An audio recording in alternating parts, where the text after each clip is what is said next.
Brother Steve Copley broke down who the Boule was and what the Boule is.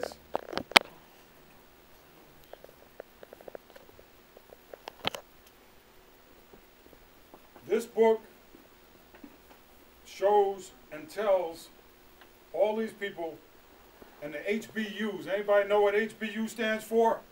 Historically Black Colleges. And the Sigma Phi Pi Phi fraternity.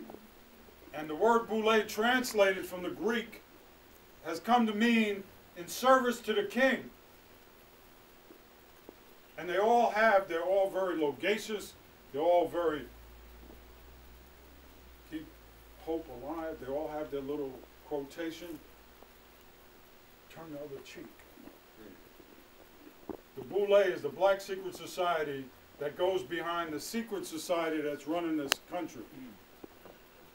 And they're the ones that go into the community and tell you all to chill. And they go to these meetings and they report back.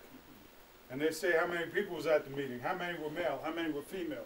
What was the attitude? Was anybody smoking weed? Were people ignorant or were they serious? So I suggest all of you get on the internet, get whatever kind of information you can, and learn about the Boule, because this is crucial. Because before you can deal with an enemy or that enemy's program, you have to find out who's in. The enemy ain't coming to your block. He's not coming to your neighborhood. He's not going to be in your bodega when you play the number. He's not going to be, or she's not going to be at the beauty parlor when your old lady's getting her hair done or getting her hair did. And listening. And if you don't believe me, ask that brother back there about COINTELPRO. Woo. And how they got the barbers to write down shit and send it back.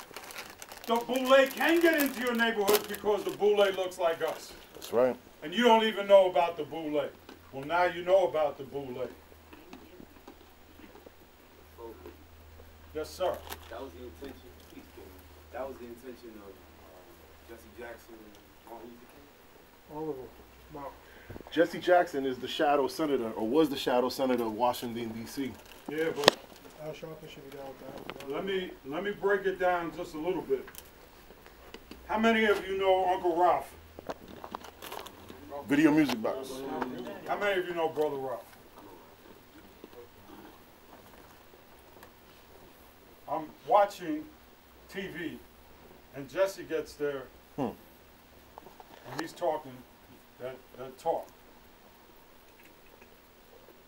And he said something that I'll tell you later that really got to me. And I prayed, and the phone rang, it was Brother Ralph. He said, "Brother, I need you next Friday," because he would hire me as a photographer. So I said, "Sure."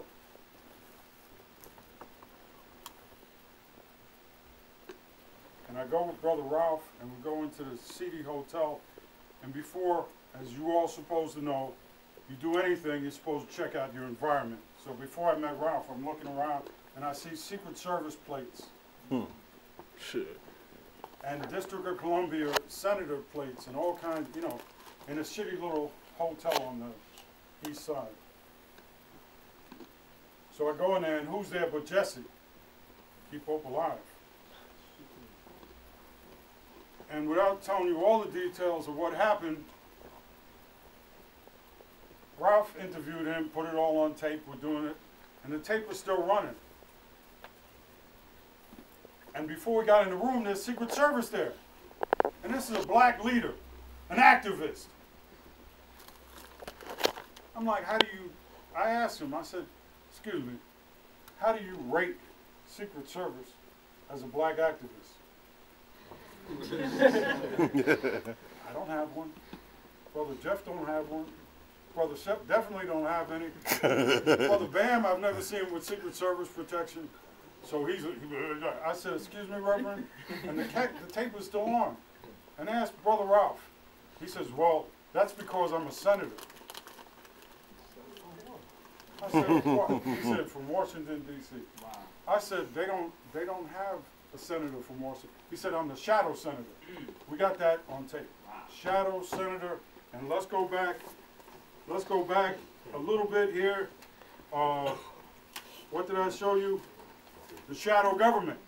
Now imagine living in a country where they tell you you're free, your vote counts, but that they have a shadow government. Meaning somebody that's not elected by you, somebody that's got power that is not controlled by you, the electorate.